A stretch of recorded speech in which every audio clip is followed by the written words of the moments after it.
GNM first year का मैं anatomy physiology का मैं एक टॉपिक के बारे में बात करूंगा। स्टेरलाइजेशन। स्टेरलाइजेशन क्या है?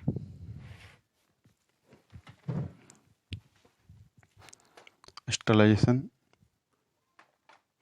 किसे कहते हैं?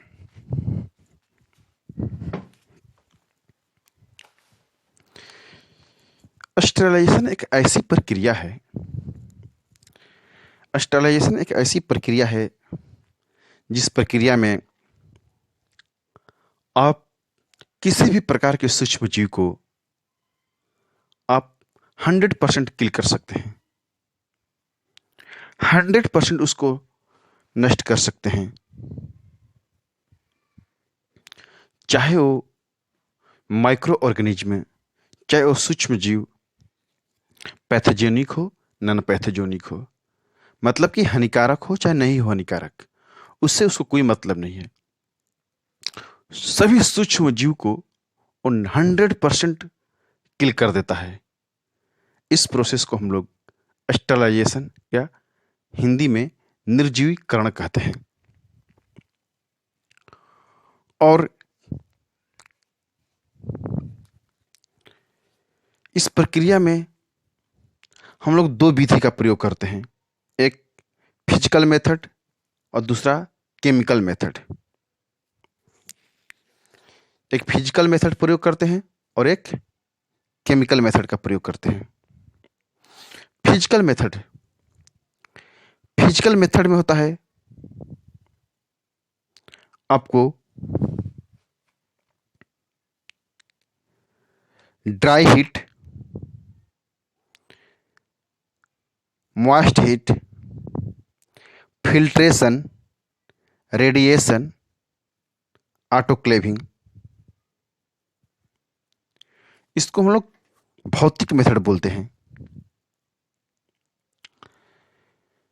भौतिक मेथड में हम पहले ड्राई हीट के बारे में बात करेंगे।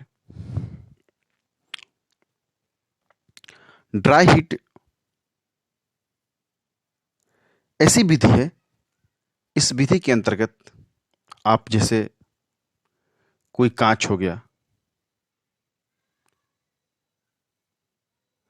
उसको आपको स्टेरलाइज करना है।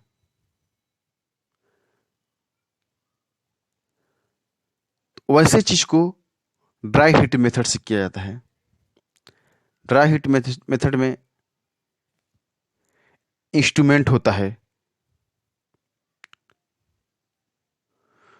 ऐसी इंस्ट्रूमेंट होता है तो इंस्ट्रूमेंट के अंदर आप उस उपकरण को, जिसको आपको स्टेरलाइज करना है, जैसे मैंने बोला कांच का जितना भी चीज है यदि उसको स्टेरलाइज करना है, उसके अंदर आप रख दीजिए और रखने के बाद उसको बंद कर दीजिए। और बंद करने के बाद, जिसको हम लोग बोलते हैं हॉट एयर ओवन, इसको हम लोग हॉट एयर ओवन भी बोलते हैं। जो ड्राई हीट मेथड में जो प्रयोग किया जाता है इंस्ट्रूमेंट का, उसका नाम है हॉट एयर ओवन होता है। इसमें क्या होता है कि इंस्ट्रूमेंट को अंदर रख दिए, रखने के बाद आप उसको, उसमें स्किल लगा होता है, हीटिंग होता है। आप उसको 160 से 170 डिग्री टेम्परेचर तक उसको पूरा हीट कीजिए।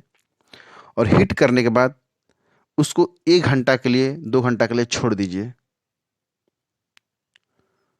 उसके बाद उसको खोलिए।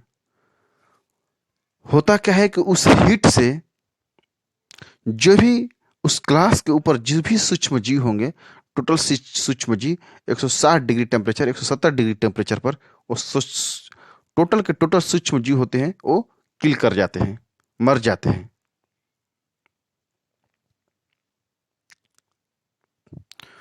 उसके बाद मॉइस्ट हीट। मॉइस्ट हीट में सबसे बढ़िया उसका उदाहरण है ऑटोक्लेव। ऑटोक्लेव क्या होता है? एक इंस्ट्रूमेंट होता है। इस इंस्ट्रूमेंट्स में प्रेशर के द्वारा होता है। इसमें भाप होते हैं। भाप जो होता है उस सूक्ष्म जीव को सबसे बेहतर 100% किल करता है, क्योंकि सूक्ष्म जीव के जो प्रोटीन होते हैं वो प्रोटीन उस भाप के द्वारा खत्म हो जाता है, और पूरा जो सूक्ष्म जीव होते हैं वो चाहे बैक्टीरिया हो चाहे वायरस हो, टोटल का टोटल क्या होते हैं, खत्म हो जाते हैं। इस इंस्ट्रूमेंट का नाम है ऑटोक्लेव।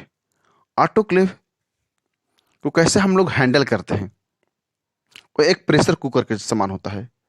उसको प्रेशर कुकर के समान जिस चीज को, इसमें अक्सर हम लोग, जैसे प्लास्टिक का कोई है, चाहे आपको ऑपरेशन थिएटर का जितना भी इंस्ट्रूमेंट होता है, ऑपरेशन थिएटर का जितने भी इंस्ट्रूमेंट होता है उस सब का इंस्टॉलेशन ऑटोक्लेव में किया जाता है, क्योंकि वो मॉइस्ट विधि होता है, मॉइस्चर विधि होता है। उसे किसी चीज को जलने का डर नहीं रहता। उसमें क्या होता है कि जो प्रेशर के द्वारा, भाप के द्वारा जो होता है वो किल करता है। सूक्ष्म जीव को किससे किल करता है, वो भाप के द्वारा किल करता है। इसलिए उसकी बनावट जो होती है एकदम जस्ट प्रेशर कुकर के टाइप का होता है, और सिस्टम भी जस्ट प्रेशर कुकर जैसा ही होता है। आप ऑटोक्लेव इंस्ट्रूमेंट ले लीजिए, उसमें पानी डाल दीजिए। डालने के बाद जिस इंस्ट्रूमेंट को आपको, जैसे जितने भी ऑपरेशन थिएटर का जितना भी इंस्ट्रूमेंट है सब उसी में स्टरलाइज किया था, उसमें डाल दीजिए। डालने के बाद आप उसको इलेक्ट्रिक जितने भी होता है, इलेक्ट्रिक होता है, सब इलेक्ट्रिक इसमें लगा रहता है। आप उसको इलेक्ट्रिकली स्विच ऑन कीजिए।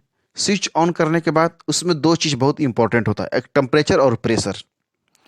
क्योंकि वो क्या होता है, कुकर टाइप का होता है, मतलब पूरा बंद होता है, तो उसमें प्रेशर बनता है। तो उसमें प्रेशर सबसे इंपॉर्टेंट होता है, और टेम्परेचर। तो आप 121 डिग्री टेम्परेचर तक उसको गर्म कीजिए, और प्रेशर जो होना चाहिए 15 LB प्रेशर होना चाहिए। 15 LB प्रेशर तक उसको मेंटेन करना चाहिए। उसके बाद मेंटेन करने के बाद उसको 20 से 30 मिनट तक इसी तरह छोड़ दीजिए। 20 से 30 मिनट के बाद उसका प्रेशर धीरे धीरे रिलीज कीजिए, और धीरे धीरे प्रेशर रिलीज होने के बाद तब उसमें से जो भी इंस्ट्रूमेंट रखें उसको निकाल कर, और उसको अच्छे से डिस्टिल्ड वाटर में अच्छे से उसको धोइए, प्लेन वाटर में नहीं। क्योंकि यदि प्लेन वाटर में उसको धोते हैं तो उससे होगा क्या कि जो भी ऑटोक्लेव स्टरलाइज किया गया है फिर बिना स्टरलाइज हो जाएगा, फिर खराब हो जाएगा। इसलिए उसको जब भी बाहर निकालिए तो उसको किस में धोइए, डिस्टिल्ड वाटर में धोइए, और उसको अच्छे से फिर पोंछ कर, उसको स्टरलाइज कपड़ा से लेकर उसको अच्छे से पोंछ कर, और इसको अच्छे से रैप कर दीजिए, ताकि वो डिसइंफेक्टेंट न हो, संक्रमित न हो। ऑटोक्लेव में इस दो चीज़ को विशेष मायने रखता है। यदि आप दो चीज़ को ध्यान नहीं रखते हैं तो उसमें खतरा होने के डर रहते हैं। इसलिए इसमें टेम्परेचर जो होना चाहिए 20 से 21 डिग्री, 120 से 21 डिग्री टेम्परेचर होना चाहिए। 120 से 121 डिग्री टेम्परेचर इसमें होना चाहिए, और जो प्रेशर होना चाहिए 15 LB प्रेशर होना चाहिए। और ये मॉइस्ट विधि का सबसे बेस्ट इंस्टॉलेशन का, यदि सबसे कोई बेस्ट विधि है तो ऑटोक्लेव विधि है। उसके बाद उबालना। हम लोग जैसे जनरली कुछ काम करने के लिए स्टरलाइज करना है, उसको सिंपल वर्क करने के लिए, तो हम लोग उसमें उबालने विधि से भी कर लेते हैं। उस विधि में आपको 100 सेंटीग्रेड टेम्परेचर तक उसका क्या करना चाहिए, गर्म करना चाहिए, पानी में उबालना चाहिए। उससे होता क्या है कि जो भी सूक्ष्म जीव होते हैं वो क्या होते हैं, वो नष्ट हो जाते हैं। ये आपको प्रोसेस अपनाया जाता है, नॉर्मल वर्क के लिए अपनाया जाता है, लेकिन ऑपरेशन के लिए आपको हमेशा ऑटोक्लेव विधि का ही प्रयोग करनी चाहिए। उसके बाद आपको होता है पाश्चुराइजेशन। पाश्चुराइजेशन पाश्चुराइजेशन भी होता है, वो भी स्टरलाइजेशन विधि का ही एक तरीका है। वो भी क्या है, स्टरलाइजेशन विधि का ही एक तरीका है, पाश्चुराइजेशन। इस विधि में क्या होता है, पाश्चुराइजेशन विधि में क्या किया जाता है, आप जितने भी दूध देखते हैं पैकेट दूध, ये टोटल दूध क्या होता है, पाश्चुराइजेशन तरीका से किया जाता है। इसमें पाश्चुराइजेशन विधि का प्रयोग किया जाता है। इसमें होता क्या है, हम लोग अक्सर दूध का ही इस विधि से प्रयोग करते हैं। इसमें दूध को क्या किया जाता है, गर्म किया जाता है 60 से 70 डिग्री टेम्परेचर तक। तो दूध पूरा खोलने लगता है, तो इसको ठंड किया जाता है। और ये जो प्रोसेस किया जाता है एयर टाइट एरिया में, मतलब कि उसमें आप जब जैसे हीट कर रहे हैं, हीट करने के बाद जैसे ही आप ठंडा चालू करने लगे तो उसको एयर टाइट में रखना पड़ेगा, क्योंकि उसमें जब ठंडा करते हैं तो उस टाइम उसमें कोई भी सूक्ष्म जीव अंदर प्रवेश दोबारा न करे। दोबारा सूक्ष्म जीव प्रवेश कर जाता है तो पुनः दूध को खराब कर देगा, पुनः उसको डिसइंफेक्टेंट कर देगा, पुनः उसको क्या कर देगा, संक्रमित कर देगा। इसलिए उसको जब गर्म किया जाता है तो 60 से 70 डिग्री टेम्परेचर पर गर्म किया जाता है, 70 डिग्री टेम्परेचर पर गर्म करने के बाद तुरंत उसको एयर टाइट कंटेनर में डालकर उसको कूलिंग कर दिया जाता है। कूलिंग करने के बाद उसको पैक कर दिया जाता है, इसलिए वो दूध जल्दी खराब पुनः नहीं होता है। इसके बाद फिल्ट्रेशन मेथड। फिल्ट्रेशन कुछ विधि होती है जैसे हम लोग फिल्ट्रेशन से ही प्रयोग करते हैं। जैसे आप देखते हो घर में आरओ, वो भी क्या है, वो भी एक टाइप से स्टरलाइजेशन विधि का ही तरीका है। इस जो आरओ होता है उसका भी मेन मकसद यही होता है कि जो पानी के अंदर जो सूक्ष्म जीव है उसको नष्ट करना। तो एक है एक फिल्ट्रेशन विधि। फिल्ट्रेशन विधि के अंदर हम लोग सीज फिल्टर का प्रयोग करते हैं, सिंटर्ड ग्लास फिल्टर का यूज करते हैं और मेम्ब्रेन फिल्टर का प्रयोग करते हैं। सीज फिल्टर में होता क्या है, सीज फिल्टर जो होता है इसको आप लोग ध्यान से नोट कर लीजिएगा। जो सीज फिल्टर होता है उसकी जो मोटाई होती है फिल्टर की वो 2 से 6 mm तक होती है। 2 से 6 mm तक उस फिल्टर की मोटाई होती है और उसके अंदर जो पोर होते हैं, जो छिद्र होते हैं, उसकी जो एरिया होती है 0.01 माइक्रोन से लेकर 0.5 माइक्रोन तक होती है। 0.01 माइक्रोन से लेकर 0.5 माइक्रोन तक सीज फिल्टर की जो छिद्र होते हैं उसकी होती है। Sintered glass filter, sintered glass filter का हम लोग प्रयोग करते हैं फिल्ट्रेशन के लिए भी। मेम्ब्रेन फिल्टर, जो मेम्ब्रेन फिल्टर होता है उसकी जो बनावट होता है सेलुलोज एसीटेट की होती है। जो मेम्ब्रेन फिल्टर होता है उसकी जो फिल्टर होता है उसके जो फिल्टर की बनावट होती है सेलुलोज एसीटेट की बनी होती है। इसका प्रयोग हम लोग फिल्ट्रेशन विधि करते हैं और इसके द्वारा हम लोग क्या करते हैं कि जो भी माइक्रो ऑर्गेनिज्म होता है, जो भी माइक्रोब्स होता है उसको हम लोग क्या करते हैं, फिल्टर कर लेते हैं, छान लेते हैं, उसको दूर कर देते हैं। एक होता है रेडिएशन विधि, रेडिएशन मेथड। रेडिएशन मेथड, इस मेथड में क्या होता है, रेडिएशन मेथड में होता क्या है कि आप यूवी लाइट का प्रयोग करते हैं। आप देखे होंगे जो आता है आरओ आता है, आरओ में यूवी लाइट लगा होता है, क्योंकि जो आरओ का पानी होता है, जो आरओ आता है उसमें यूवी भी होता है।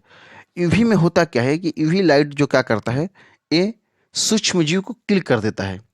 अब आरओ की बनावट कैसी होती है, जो आरओ से जो पानी चलता है तो वो पहले कहाँ से चलता है, आरओ लाइट से गुजरता है, यूवी लाइट से गुजरता है। और जो अल्ट्रा वायलेट रेडिएशन होता है, यूवी में मीन्स क्या होता है, ultraviolet radiation, ultraviolet radiation होता है यूवी की मीन्स। जो अल्ट्रा वायलेट रेडिएशन होता है उससे जब पानी गुजरता है तो जो भी पानी के अंदर सूक्ष्म जीव होता है उस रेडिएशन के कारण क्या होते हैं, नष्ट हो जाते हैं, किल कर देती है। अब फिर वो पानी कहाँ जाता है, फिल्टर में जाता है। फिल्टर के अंदर जाता है तो जो भी सूक्ष्म जीव होते हैं उस फिल्टर में क्या होते हैं, वो छन जाते हैं। इसीलिए यूवी लाइट का भी प्रयोग किया जाता है आपको स्टरलाइजेशन के लिए। और जो भी जो आरओ होता है वो भी एक टाइप से स्टरलाइजेशन विधि का ही एक तरीका है। Thank you.